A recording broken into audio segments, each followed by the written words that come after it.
Cześć, tu Bartek Czeka ze strony universeofmemory.pl i .com.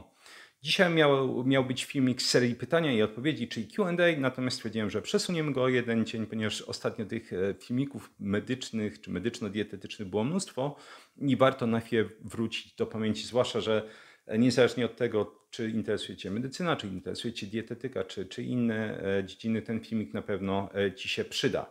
Bo filmik ten mianowicie będzie o tak zwanych nieznanych, niewiadomych. Co to jest? Zaraz sobie wytłumaczymy i też wytłumaczymy, dlaczego właśnie ta koncepcja nieznanych, niewiadomych jest jednym z głównych powodów, dla których czytam setki badań tygodniowo. I co to znaczy czytanie setek badań tygodniowo, też sobie wytłumaczymy w dalszej części filmiku. Zacznijmy od początku, to znaczy klasyfikacji rodzaju wiedzy. Jak to z klasyfikacjami bywa? Tych klasyfikacji jest mnóstwo, jeśli chodzi o rodzaje wiedzy.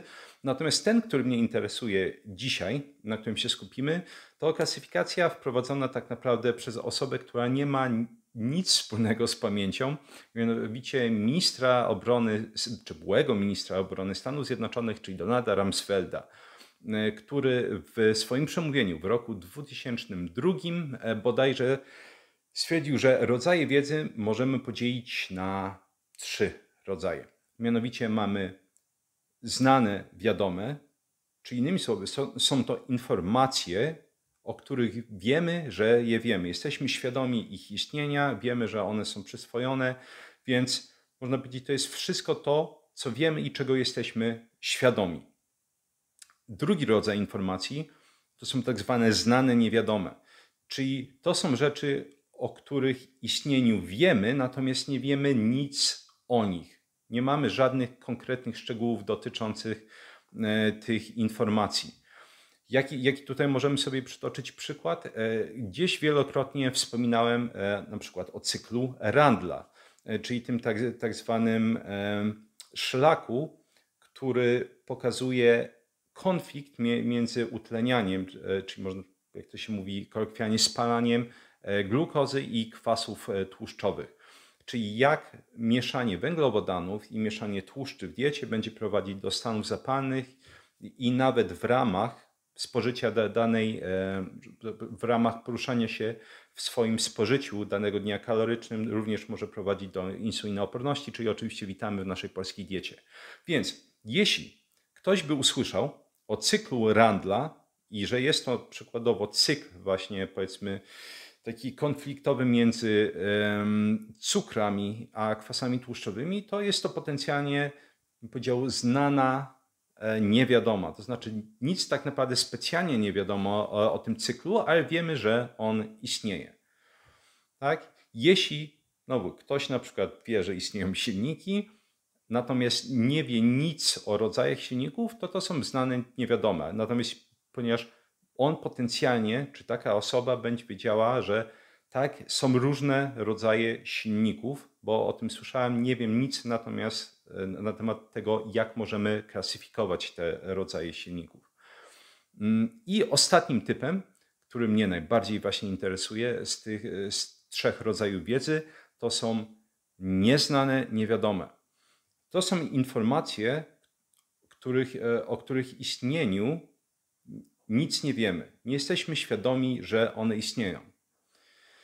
Pytanie, ile jest tych informacji? Tych informacji zawsze jest najwięcej, czyli można powiedzieć z całego ogromu wiedzy, z którym mieliśmy styczność, to co wiemy, zazwyczaj to ujmuję właśnie tym obrazkiem, to co my wiemy to jest jakaś kropeczka, to jest kropla po prostu w morzu, nawet powiedzieć, że to w wiadrze będzie. To jest kropla po prostu w morzu informacji, to co my wiemy. Teraz może parę kropli to będą te znane, niewiadome. To znaczy, że wiemy, że istnieją jakieś rzeczy, natomiast nie wiemy o nich nic dokładnie. Natomiast tak naprawdę, jeszcze raz, całe morze pozostałe informacji to są informacje, o których istnieniu nawet nie wiemy. I czemu to jest taki olbrzymi kłopot? Ponieważ jeśli nie wiemy o istnieniu danej informacji, to nie jesteśmy w stanie włączyć takiej informacji w proces decyzyjny. Tak? Oczywiście istnieje tona informacji, o których nie wiemy i nie będzie miała żadnego wpływu na nasze procesy decyzyjne. Natomiast jeśli poruszamy się po jakiejś dziedzinie wiedzy i ta pula nieznanych, niewiadomych jest jest potencjalnie olbrzymia, to tak naprawdę nasz proces decyzyjny jest upośledzony. Do czego może prowadzić takie upośledzenie procesu decyzyjnego? Powiedział, no konsekwencje mogą być różne. Czasami mogą być one niewielkie, więc kończy się niewielką stratą, czy to finansową, czy to emocjonalną, czy to zdrowotną, a czasami te konsekwencje są najzwyczajniej w świecie tragiczne i mogą nawet doprowadzić do śmierci czy kalectwa, jeśli chodzi o medycynę i dietetykę.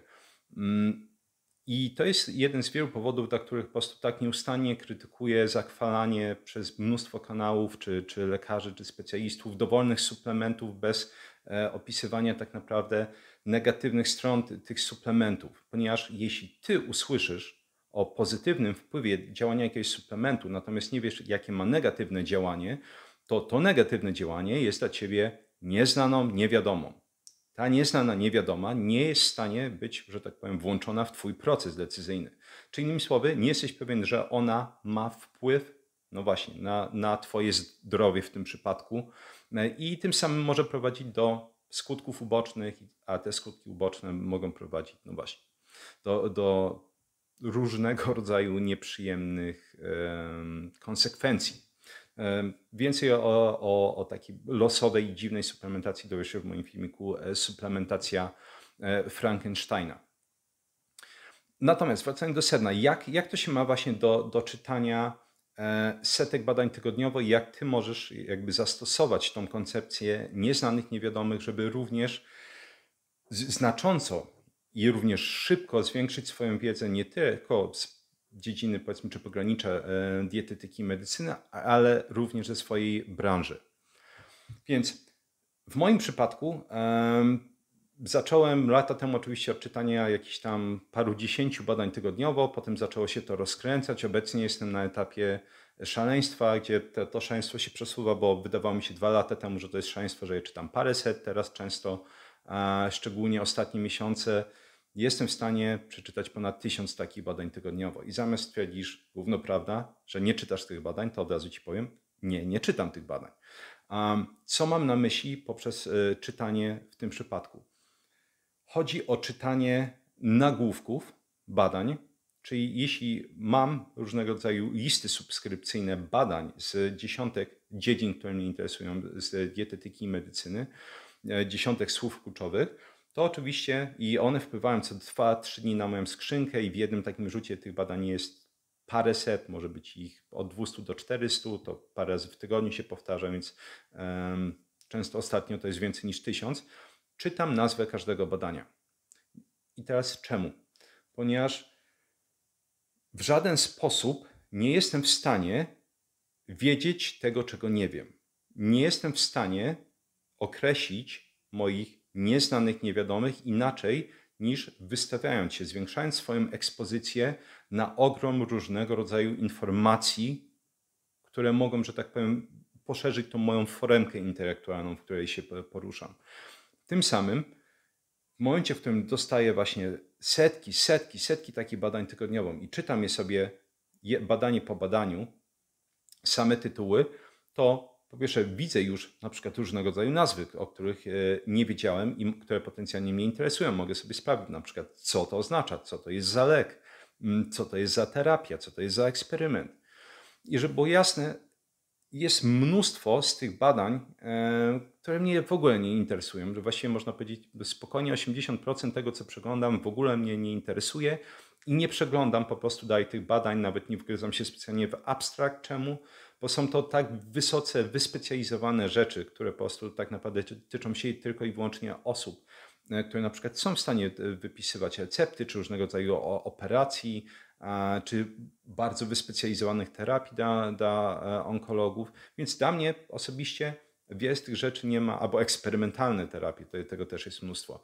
Dla mnie to nie ma osobiście zastosowania i tym samym no nie bardzo się w to bawię, we wgryzanie tego. Natomiast zdarza się mnóstwo również różnego rodzaju badań, różnego rodzaju ścieżek, nawet metabolicznych, o których wcześniej nie miałem pojęcia, sposobów atakowania różnego rodzaju chorób, czy to rzadszych, czy to powszechnie występujących, które były w fazie eksperymentalnej, a teraz na przykład już publikują różnego rodzaju takie badania.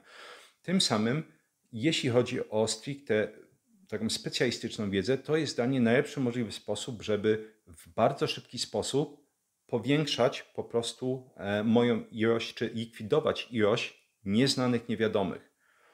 Bo to jest cel szybkiej nauki, jeden z celów szybkiej nauki. Jeśli na przykład kiedyś zastanawiał się, ok, jak szybko się uczyć, oczywiście to jest bardzo, bardzo szeroki temat, ale jednym właśnie z celów to jest jak najszybsza likwidacja nieznanych, niewiadomych. Chcemy je uczynić jak najszybciej znanymi niewiadomymi. Znaczy, że będziemy wiedzieć, że te koncepcje, czy jakieś tam różnego rodzaju terminy, ścieżki istnieją, czy terapie, natomiast to już nie są dla nas zupełnie niewiadome. My wiemy, że one istnieją, możemy coś z tą wiedzą zrobić. Tak? Jeśli byś sobie przeczytał, że na przykład istnieje, nie wiem, jakaś eksperymentalna terapia dotycząca raka piersi i ona, powiedzmy, uwzględnia jakiś tam lek X, to w momencie, w którym twój bliski zachoruje, już, że tak powiem, to nie jest tak, że działamy zupełnie jeśli chodzi o poszukiwania czy pomoc takiej osoby, działamy na ślepo, tylko rzeczywiście pojawia się informacja, rzeczywiście coś tam było, tak? Coś tam był, jakiś taki lek, który pomógł, coś tam zrobił. Więc to jest cel. Więc jeśli chodzi o dietetykę, medycynę, oczywiście zawsze najchętniej odsyłam do badań naukowych, ponieważ to są po prostu te pierwotne źródła wiedzy, które mają największą wartość merytoryczną. Natomiast jeśli ktoś nie zna dobrze angielskiego czy innych języków obcych i wciąż chciałby na przykład w dziedzinie dietetyki i medycyny skorzystać z tej koncepcji, likwidować te swoje nieznane, niewiadome, to może być, powiedzmy, na tyle proste jak na przykład, nie wiem, subskrypcja jakichś stron czy kanałów, które zajmują się tematyką i to jak najbardziej różnorodnych kanałów. Tak? To znaczy, żeby to nie było cały czas, nie wiem, jeśli jesteś na diecie keto, to nie słuchaj tylko kanałów keto. Jeśli ty nie przeszedłeś, że tak powiem, tej ścieżki, nazwijmy to merytorycznej, dociekania, czy to jest na przykład dobry sposób diety w porównaniu do weganizmu czy wegetarianizmu, to warto najzwyczajniej w świecie pójść i zasubskrybować kanały wegetariańskie, czy wegańskie, czy frutariańskie i słuchać różnego rodzaju koncepcji, argumentów.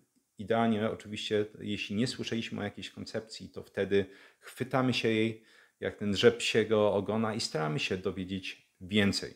Żeby było jasne, oczywiście to nie jest tak, że ta strategia jest tylko i wyłącznie przydatna, jeśli chodzi o dietetykę i medycynę. Na pewno jest mocno przydatna w tych dziedzinach, bo najzwyczajniej w świecie rozwój tych dziedzin jest bardzo szybki i wciąż dowiadujemy się czegoś nowego. Natomiast w dowolnej dziedzinie tak naprawdę jeszcze raz zwiększenie ekspozycji na źródła wiedzy będzie pomagać nam przemieniać te nieznane, niewiadome w znane, niewiadome, a następnie idealnie przyswajać je. Osobiście, mimo że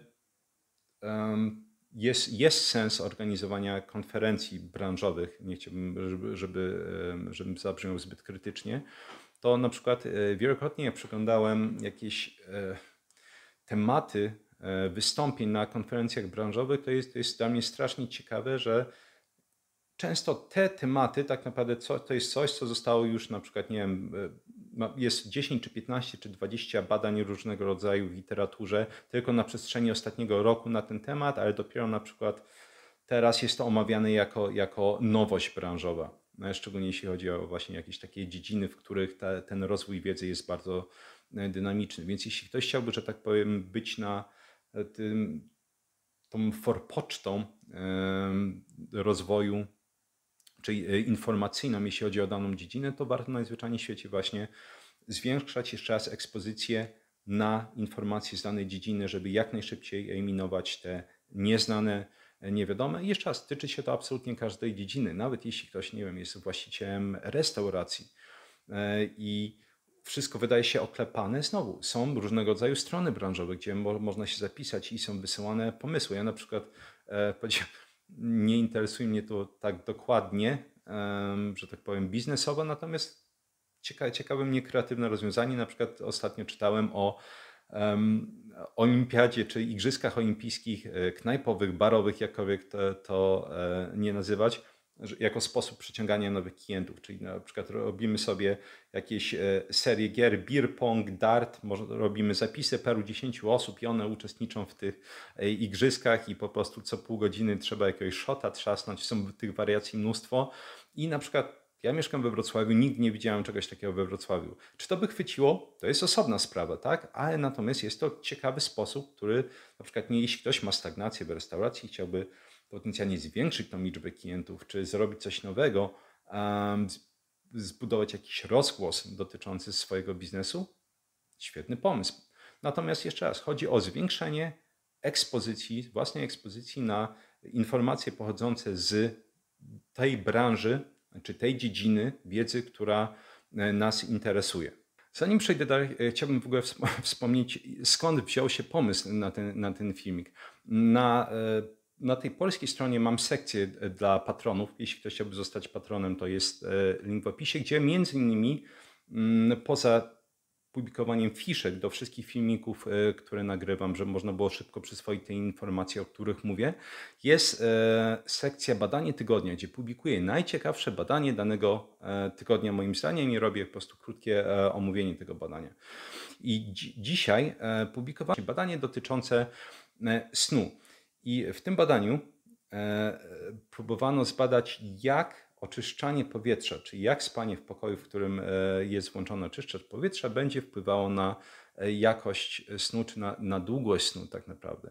I wyszło na to, że badanie było świetnie kontrolowane, był tak zwany washout period, czyli okres przerwy, była zamiana grup badawczych. No i średnio wyszło, że osoby w takim, spały w pokojach, w których powietrze było oczyszczane, spały 12 minut dłużej. Sam oczywiście jakieś tam ograniczenia tego badania, głównie jeśli chodzi o narzędzia badawcze czy miernicze. Natomiast dla mnie to było coś fascynującego, jak przeglądałem listę tych badań dotyczących snu, bo to jest jeden z takich moich ukochanych list subskrypcyjnych, sen, co wpływa na sen i tak dalej. I myślałem, kurde, wiem, że na logikę, jak to usłyszymy, to jest no pewnie, że jakość powietrza może wpływać na sen. Jednocześnie nigdy w życiu nie widziałem żadnej jakiejś takiej listy, nawet śledzę jakieś tam kanały na Twitterze, które zajmują się snem i nigdy nie widziałem, żeby ktoś o tym wspominał. I to jest fascynujące właśnie, że w moim procesie decyzyjnym, jak komuś pomagałem ze snem, nigdy nie było tego oczyszczania powietrza. Jakoś nie przeszło mi to przez głowę. Bam, pojawia się badanie i już rzeczywiście jest to coś, co można włączyć w swój proces decyzyjny, jeśli chodzi o poprawę jakości snu. Link do tego badania wrzucę tutaj w opis. Natomiast wracając, jeśli, no właśnie, mamy już stworzony jakiś system tworzenia czy zwiększenia swojej ekspozycji na te nieznane, niewiadome, to już mamy pierwszy krok odhaczony, bo właśnie tym krokiem jest mapowanie informacji, czyli jeszcze raz jakby tworzenie mapy jak największej ilości informacji, o których wcześniej nie widzieliśmy i uczynienie ich znanymi niewiadomymi. I to jest pierwszy krok, jeśli chcemy po prostu szybko zwiększać swoją wiedzę w danej dziedzinie. Natomiast drugim krokiem będzie uczynienie tych znanych niewiadomych znanymi, czyli najzwyczajniej w świecie nauka tego. Bo mimo, że jakby stworzenie mapy informacji, o których istnieniu wcześniej nie widzieliśmy, uczynienie tych nieznanych niewiadomych znanymi niewiadomymi jest bardzo ważnym krokiem, bardzo ważnym krokiem, jeśli chodzi o naukę, to wciąż następnym krokiem jest uczynienie znanych niewiadomych znanymi wiadomymi. I tutaj oczywiście trzeba zacząć przyswajać te informacje, zapamiętywać je i to jest bardzo ważna część tego procesu przyswajania informacji, no bo nawet jeśli mamy pojęcie już, że jakieś różnego rodzaju zjawiska istnieją, to teraz pytanie, skąd mielibyśmy wiedzieć, że jeśli ta osoba mówi, że ta ścieżka działa metaboliczna tak, a inna osoba mówi, że działa inaczej, na przykład to jeśli chodzi o ścieżkę mTOR, non-stop słyszę, skąd mamy wiedzieć, że to jest prawda? Zacząć zapamiętywać. Wtedy mamy bazę porównaczą do tych informacji, które słyszymy. Dzięki piękne za wysłuchanie odcinka. Jak zawsze wszystkie linki do artykułów, Badania naukowego dotyczącego snu, o którym mówiłem, są w opisie. W pierwszym komentarzu 3 piosenki rockowe, żeby miłe spędzić czas również po wysłuchaniu odcinka. Jeśli właśnie interesuje Cię skuteczna nauka, strategie takie jak ta, którą opisałem tutaj, to zapraszam do mojego kursu Experts Incubator, czyli tak zwana kuźnia ekspertów po polsku, gdzie pokazuję, jak samodzielnie uczyć się dowolnej dziedziny od A do Z z moją pomocą merytoryczną. Oraz polecam kurs Vocabulary Labs, czyli jak samodzielnie uczyć się języków od A do Z. Od tworzenia, zapamiętywania słownictwa, aktywizacji mowy i tym podobnych, również z moją pomocą merytoryczną. Jeśli interesuje Cię wsparcie kanału, to zapraszam do zapoznania się z ofertą patronatu. Jeszcze raz jest dostęp wtedy do forum, publikuję tam badanie naukowe tygodnia, można zadawać mi pytania, jak i również, wydaje mi się, że to jest najciekawsze, fiszki do wszystkich poprzednich moich filmików, odkąd ten patronat się zaczął, gdzie można sobie te fiszki ściągnąć i powtarzać i szybko przyswajać wiedzę. To tyle z mojej strony. Dzięki serdeczne za wysłuchanie odcinka i do usłyszenia.